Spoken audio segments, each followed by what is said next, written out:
Morning, folks. Glad to be here. Any Sunday, I'm glad to be here these days. So I didn't get quite caught off guard this time like last week. Deer in the headlights. We're talking about the epistle of Paul to the church of the Thessalonians. I think it bothers me really, really greatly that a lot of Christians don't read their Bibles the way they should. They don't have a firm grasp on the whole overall concept of the Bible. They know that there's certain subjects in there. They know certain things in there. But very, very few Christians have a working concept of the Bible as a whole. And it really disturbs me and hurts me. And so if you notice that in my style of teaching or the range of the things that I teach, I'm all over the board on this thing. I do not concentrate strictly on the New Testament so much. I don't concentrate totally on the Old Testament. I try to throw as big a mix in as I can. So sometimes we'll talk about prophecy, we'll talk about end times. Other times we'll talk about various doctrinal aspects. Sometimes we'll talk about various people and so forth. Sometimes we'll talk about dispensations and how that works into the whole understanding of the Bible. Sometimes we'll talk about creation things. So it's all over the board. And I think my primary reason for that is that when Jesus was talking to Peter, just before the ascension, before he went back up to heaven, the last thing he tells Peter is, feed my sheep.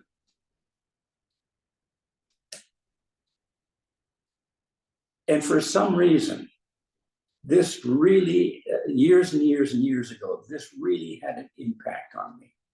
And then once I got to the point in my Christian walk that I realized that for the most part, most Christians do not know this book the way they should, then that verse really had an impact on me.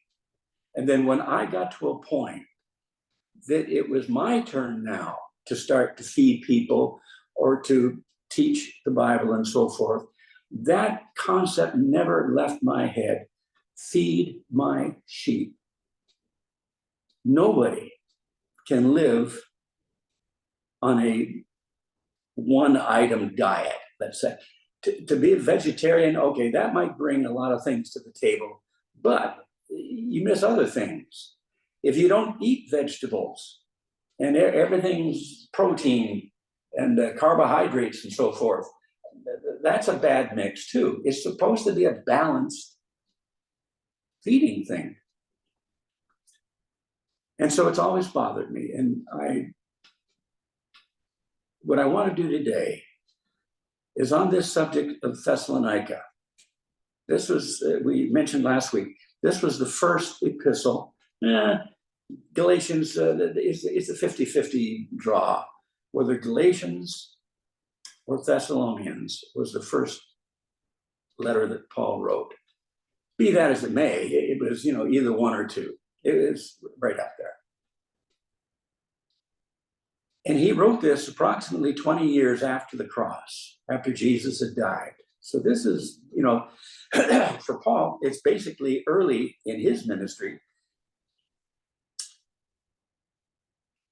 And what we don't really understand on a conceptual basis, most Christians, is the background setting on this. I say, okay, turn to Thessalonians. So we turn to Thessalonians, and I'll read a passage. And it might be one verse, it might be 2 or 3 verses strung out there. And we read it, and okay, there's a point I'm trying to make in having we turn to that specific portion. And so I'll make the point, and hopefully it ties in with the point before and the point after and so forth, so that it makes some kind of sense. And then we go on to the next one. But for some reason on this book, I wanted to give a background, a behind the scenes look at what Paul had to go through, or what he did go through, to bring the things into focus that he had to write this book to this particular church. Why this church? He preached in, probably 1,000 things: synagogues, churches, homes, Mars Hill in Athens. And so he preached all over the place.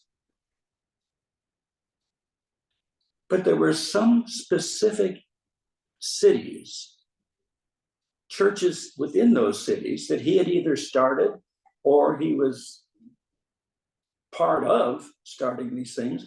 Why these particular churches? Hardly anybody knows anything about the formation of the church of Thessalonica. Well, who cares? It's just another epistle in the Bible.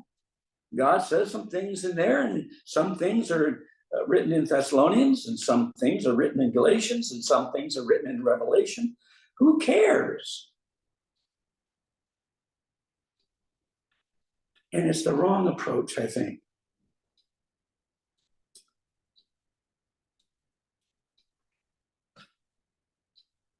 The problems that Paul had to go through, the persecution that he had to go through, that was the foundation of this church, is off the chart.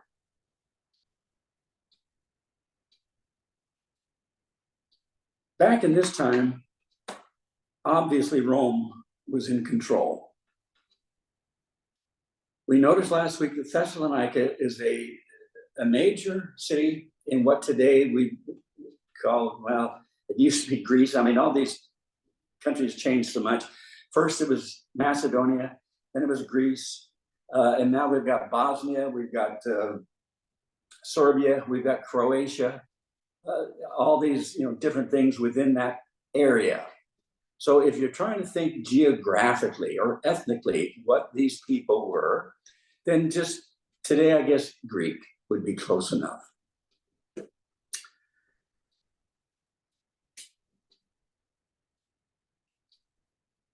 The persecution was from two main sources, three. You've got the Roman Empire. The Roman Empire was extremely lenient on religions. They didn't care who you worshiped. They didn't care who, idol you set up in your city or so forth, as long as Caesar was the first one. They didn't care if you had 5,000 other gods, 5,000 other temples, 5,000 other idols, and so forth. They couldn't care less, as long as Caesar was number one. The other source of persecution he had was just from general unbelievers, people who just were not inclined to listen to the gospel, were not inclined to listen to God, the concept of God, the existence of God. Just go right down the line. But the worst persecution that he had, and this never left him, this was from day one of his ministry until around age 65, when Nero chopped his head off, was the Jews themselves, the unbelieving Jews, the Pharisees, the scribes, and so forth. The same bunch that Jesus had his problems with his whole 3.5 year ministry. It was the Jewish Pharisees, the scribes, and that bunch. They never gave Jesus a moment's peace. They were hounding him constantly, totally. And then after Jesus died, you know who the biggest oppressor of Christianity was? The top number one oppressor, persecutor, judge, executioner, however you want to phrase it, of Christianity was none other than Paul himself. And he regretted that for all of his ministry. There's hardly a book or a letter that he wrote that he didn't in some way refer to this aspect and this time in his life when he persecuted the church. He regretted it. He was sorry for it. He confessed it. He made no bones about it. But it killed him inside. That he had resorted to that, especially after being saved and knowing the goodness of God and the grace of God, to think back and remember what he was, what he had done. It killed him. So we get to a thing like Thessalonica, and sure enough, he comes into town. First thing he does, that he always did, he goes to the Jewish synagogue. And he's a Pharisee. He's still a Pharisee.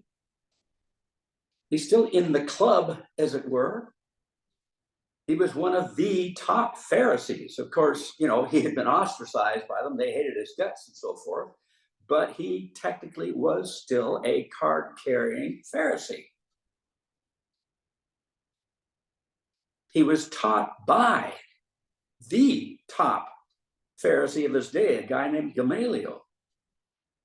So he wasn't any, two-bit wannabe.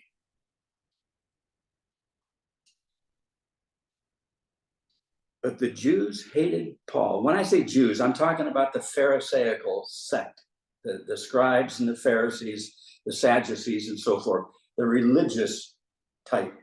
Just the average, they like them or lump them, they couldn't care less. But the religious crowd, because he had been one of them. I think that's why they hated him so much.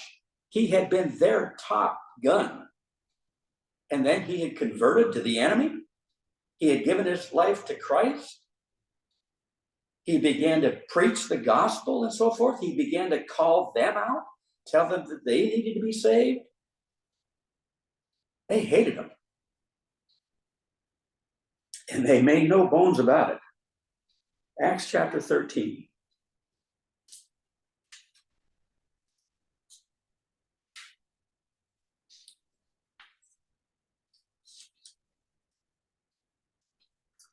Acts chapter 13, and I'm just going to list two or three things just to give you the flavor here of what Paul had to endure and the attitude that was expressed against him.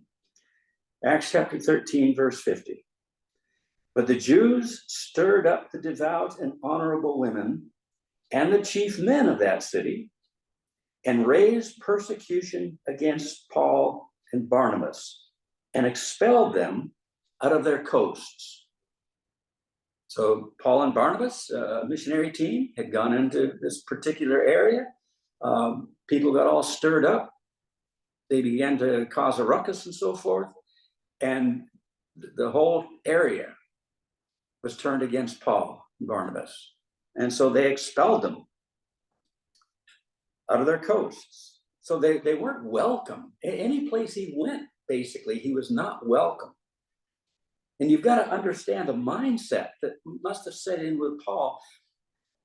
He starts out, okay, Jesus meets him on the road to Damascus. He's going to Damascus to imprison and to kill Christians. That's his mission. On the way there, he meets Jesus, literally face to face. He gets converted on the spot. And immediately, he went and did a 180 with the zeal, the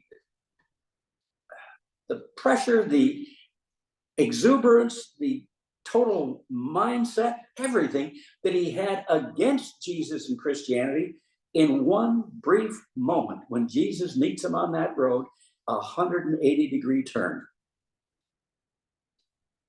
Now, he begins to preach almost immediately. We're talking within a week or so. And he gets opposition. People are trying to kill him. People are trying to hurt him. People don't want him there. They're throwing him out of the towns and the areas and so forth. Okay, he has no reference point at this point.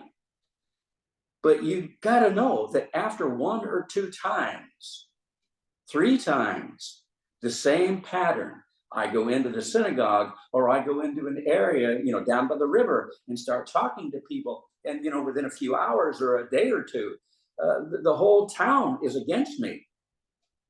And they're trying to hurt me. You'd think after two or three times of that, the next time he goes into a town, what's in the back of his mind? Oh man, how long is it going to take before they're going to, throw my butt out of here? How long is it going to take before they want to stone me? How long is it going to take before they're going to beat me, throw me in jail, whatever? And then after the same pattern, 4, 5, 6 times, you've got to know that he has a mindset of a cat in the middle of a room with 100 rocking chairs. He doesn't know which way to look first. Where's the first stone going to come? Where's the first punch going to come from? Where's the first whipping going to come from? Who's going to spread rumors and get the whole town up against me and so forth? You've got to know that at some point, if he was a regular guy, that this would begin to dwell on it and to think about it and in the back of his head, so that at some point he might say, I need a mental break here. I just need some downtime. Maybe I should just take a week or two off and just, sit here by the river and maybe see if I can catch a fish or two and just relax. He never did. He never did. He never took time off in that respect. Oh, I guess you can figure being in jail, I guess that might be considered time off. Being in prison.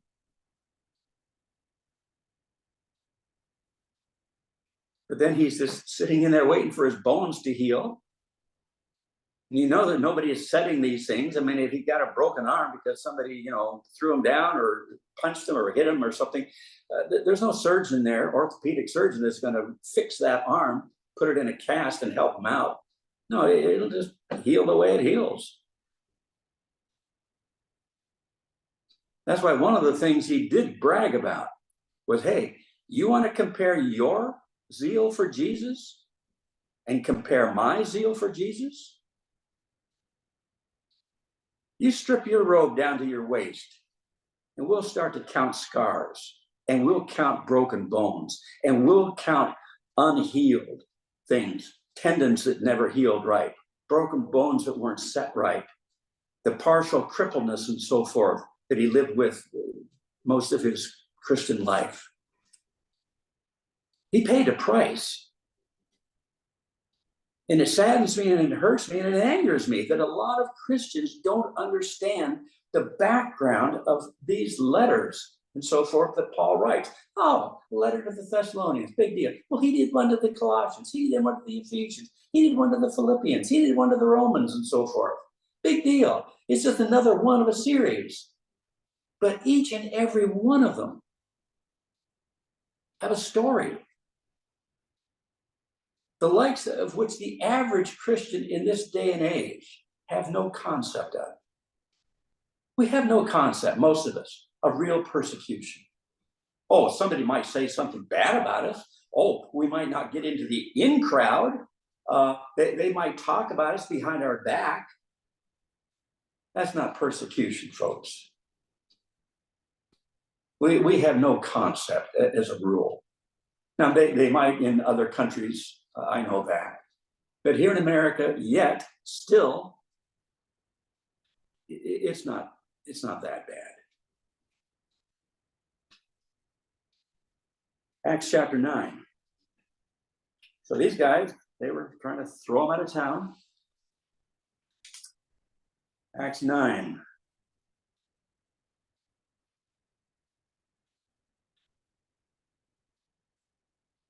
Verse 29. And he spake boldly in the name of the Lord Jesus, and disputed against the Grecians, for they went about to slay him.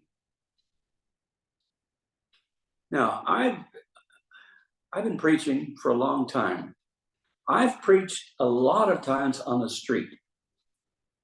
You know, you come up on a street corner, you just stop and you preach. And I realize that 99% of the people who walk by or drive by and see, yeah, I haven't done it in years and years, but I did it enough years to know what's going on. And I know that when people come by and they hear it, I know exactly what they're thinking.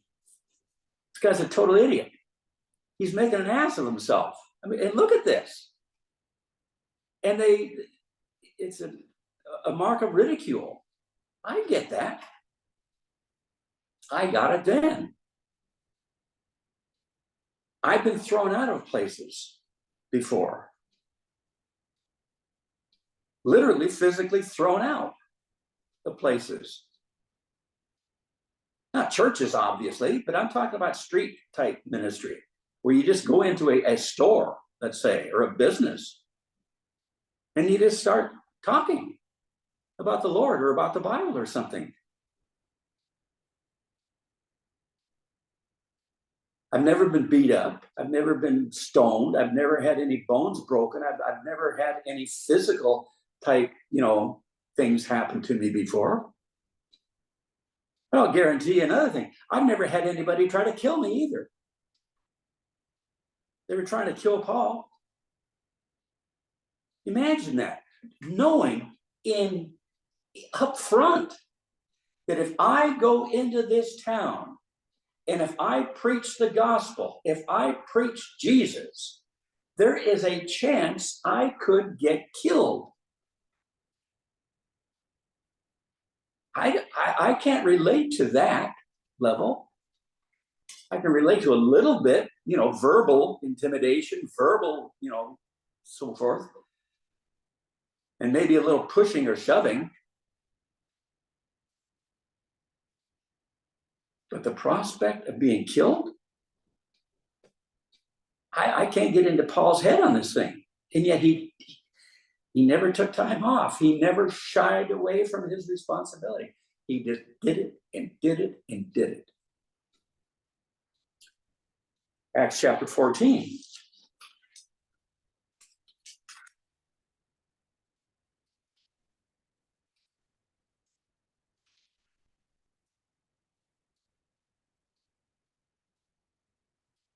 Acts chapter 14, verse 19. And there came thither certain Jews from Antioch. One of the things that Paul always had to confront, there was a bunch that always followed him around. These were called the Judaizers. It was a group of people that their goal, their mission in life was to just follow Paul around, and wherever he preached, to stir up trouble. Whenever they could, to try to kill him. Whenever they could, to try to get the authorities to throw him in jail and so forth. It was a professional group, basically, that their whole existence was nothing but to follow Paul around and make his life miserable. I can't relate to that, even. So there came thither certain Jews from Antioch and Iconium, who persuaded the people, and having stoned Paul, drew him out of the city, supposing he had been dead. Remember the passage, 2 Corinthians chapter 12, when Paul says, I knew a man about 14 years ago, whether in the body, out of the body, I can't tell. He's talking about himself, and he's referencing this point when he was in Lystra, when they took him out and stoned him, supposing that he was dead. He was dead. That's when he had his vision in heaven. That's when God called him up to heaven. And he said, God showed me things that I'm not allowed to tell. And I think that was just God's way of giving the poor guy a perk, giving him a little bonus ahead of time because of all the junk that he had been exposed to, all the physical suffering that he had to go through, all the mental anguish, the trepidation. Yeah, I'm going to go in and I'm going to preach about Jesus, and I'm going to get stoned, I'm going to get beaten, I'm going to get thrown in jail, I'm going to get something. That has to weigh on you after a while. That's what I mean. I want to put flesh and blood on these people. I want to see what went behind the scenes so that I can sit here in my kitchen nook in a beautiful house and be able to expound this stuff and give it to you. I'm not worried about somebody banging in the front door and coming in and throwing me out or throwing me in jail or beating me up. It doesn't even enter my head. And it's not right that we just discount this stuff and we don't bother to read it. We don't bother to study it. We spend more time worrying about, where we're going to take our annual vacation, or, what's happening on the soaps, or what are happening, something than we do in this book. And it's a shame.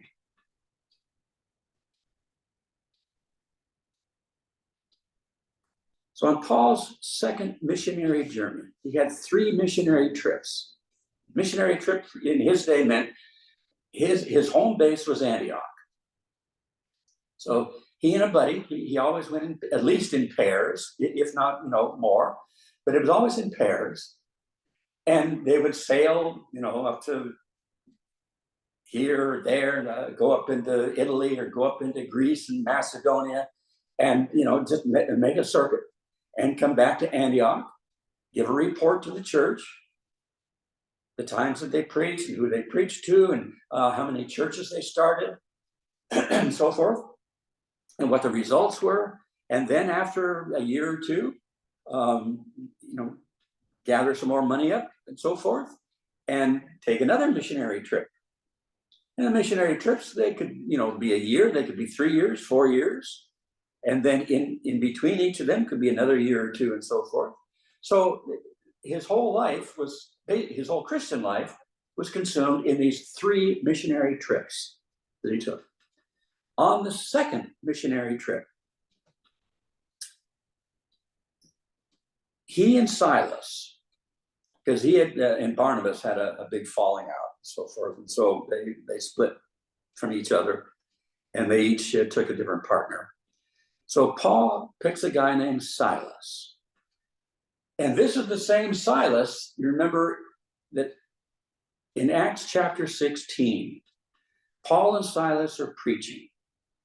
And the town gets all bent out of shape. And once again, everybody gets stirred up. Everybody gets mad. Everybody gets angry.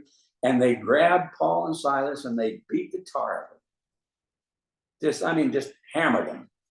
Then they throw them in jail and put them in chains in jail.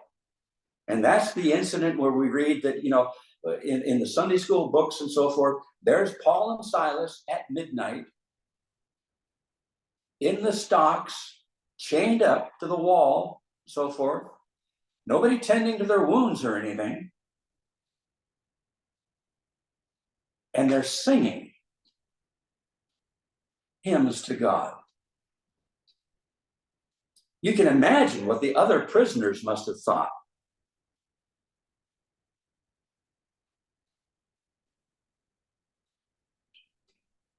And before they knew it, after they had begun to sing and praise God for what? They got the snot knocked out of them. They got, concussions, fractures, who knows? They're in jail. They can't really go out and preach now. They're stuck there for who knows how long. But in that condition, in that circumstance, what's their first knee-jerk reaction? Oh, God, why did you do this? Don't you know that we were doing this for you, God? We were doing a favor for you, and this is the way you treat us? Get the snot beat out of us, get, broken bones and concussions and thrown in jail? Is this what we signed up for? That may have been my first, I'll admit it. My mind would have gone there. But with these guys, no. Praising God. This is what I mean about the difference of Christians then and Christians now. Where are the guys today that would stand up under those circumstances? And their first knee-jerk reaction would be not to accuse God or blame God or question God, but rather praise God.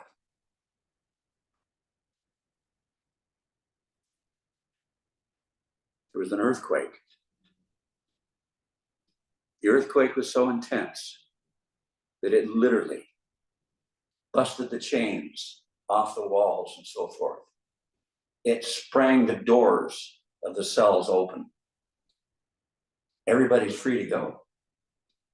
The jailer is woken up by the earthquake. And the first thing that he says or thinks to himself is, I'm dead. Because if any prisoner escapes, Rome is coming after me. And I'm toast. So he runs down into the dungeon where the cells are. And he's getting ready to kill himself because he'd rather do it himself than have Rome do it.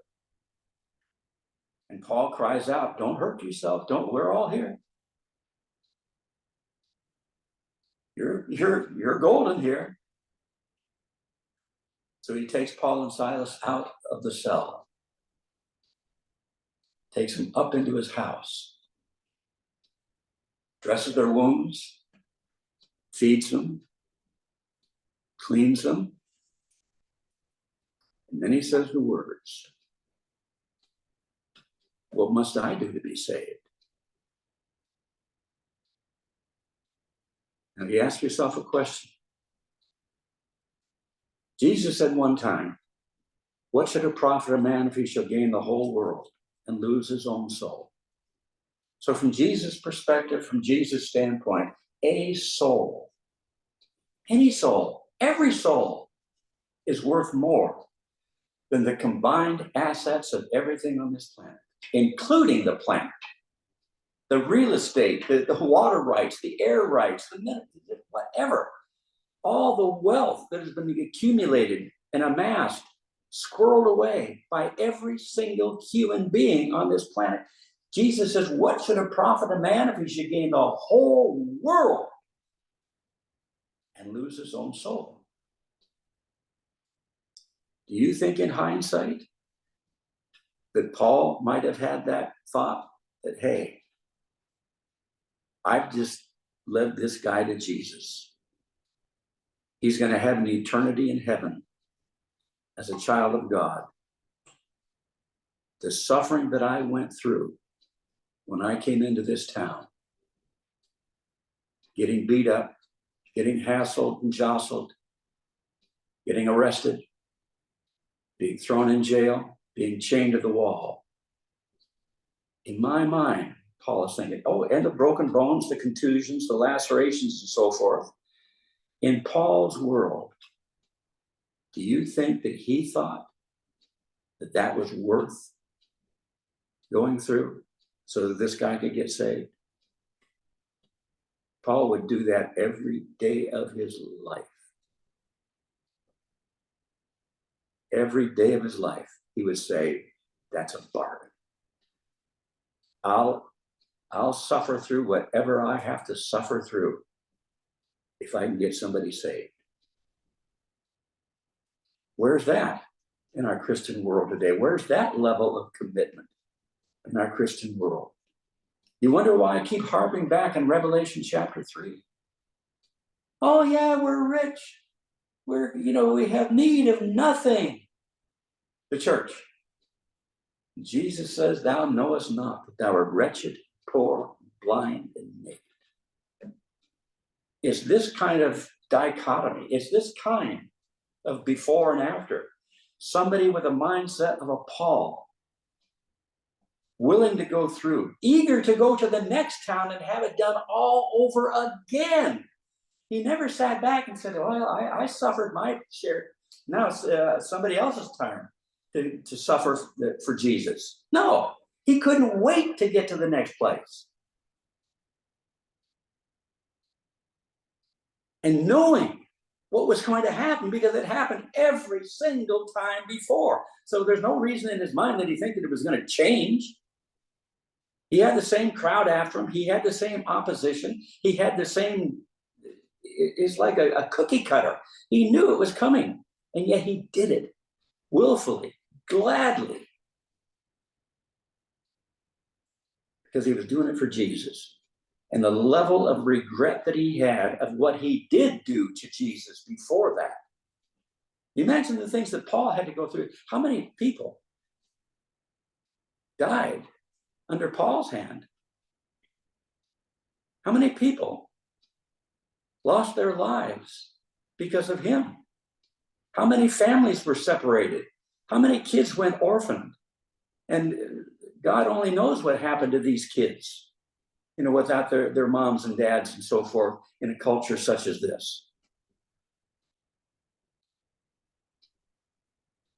Don't you think that Paul, in his mind, figured that he had some kind of payback owing Jesus here for what he had done? But I'll remind you, all have sinned and come short of the glory of God. There is none righteous, no, not one. We've all committed sin. We've all hurt Jesus. We've all fallen short of the glory of God. We all have a debt. We might not have been physically responsible for the death of somebody, but look at it this way. How many people do you know and have known for a long, long time that they don't know how to get to heaven because you haven't told them? What happens when they die? You might not have killed them, but you didn't tell them how to get to heaven either.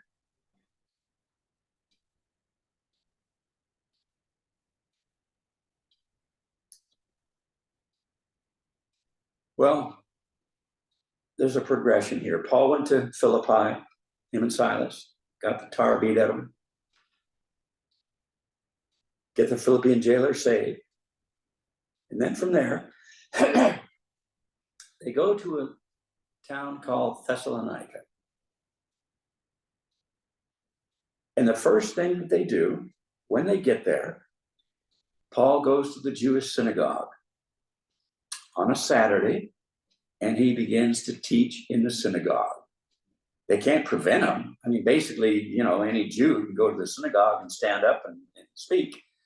But him being a Pharisee of the Pharisees, as it were, he had no problem at all. So I'm going to give you just the sequence here of what happened, and then next week we'll get into what actually takes place when he gets into the city of Thessalonica. So he goes from Philippi to Thessalonica. He preaches 3 weeks. And in that 3-week period, a small little church is formed. After 3 weeks, the opposition to Paul is so intense. It is so prolific. It is so bad now that he is forced to leave town again. So him and Silas, they go to a little town called Berea. They spend a short time there, and then from there, he goes up to Athens. And that's where we see in Acts chapter 17, where Paul preaches on Mars Hill. A few people get saved. Most of them think he's an idiot, don't give him any credence, and just they go on their way. While Paul is at Athens, though, now he is really, really worried about this little tiny church that he had left in Thessalonica.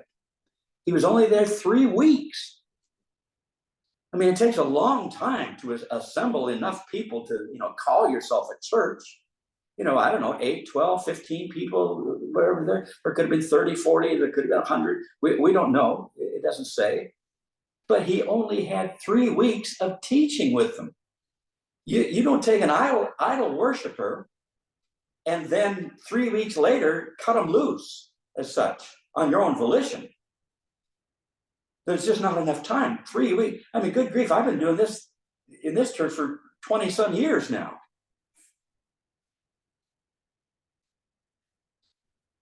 So Paul, booted out of Thessalonica, goes to Berea, moves on to Athens, and while in Athens now, he is consumed with worry about what happened to this little church that I left in Thessalonica, because I didn't have time to appoint a pastor or elders. I didn't have time to do all this other stuff, the groundwork that needed to be done. These guys are just floating on their own. I don't know if they're still together as a group. I don't know if they've all disbanded and gone their own way. I don't know if they're in that room killing themselves, arguing about doctrine or something. I have no idea. So Paul is consumed about worry, what's happened to this little church. So he sends Timothy and Silas back to Thessalonica to give him a report. Because the church of Thessalonica, they don't know where he is. He's booted out of here, he's booted out of there, he has to move up here, move up there. They have no idea where he is. But he's worried about them. So he sends Silas and Timothy. Yes, that is the Timothy of the gospel, or the epistle of Timothy. He sends him back to get a report. Paul moves from Athens to Corinth. Yes, the same Corinth that we have the 2 books of Corinthians. So while in Corinth, now Silas and Timothy come back and they give Paul a report on what the conditions are in Thessalonica, the status of the church, what's happening in the church, and so forth. And we'll get into that one next week. Heavenly Father, I want to thank you so much. On a personal level,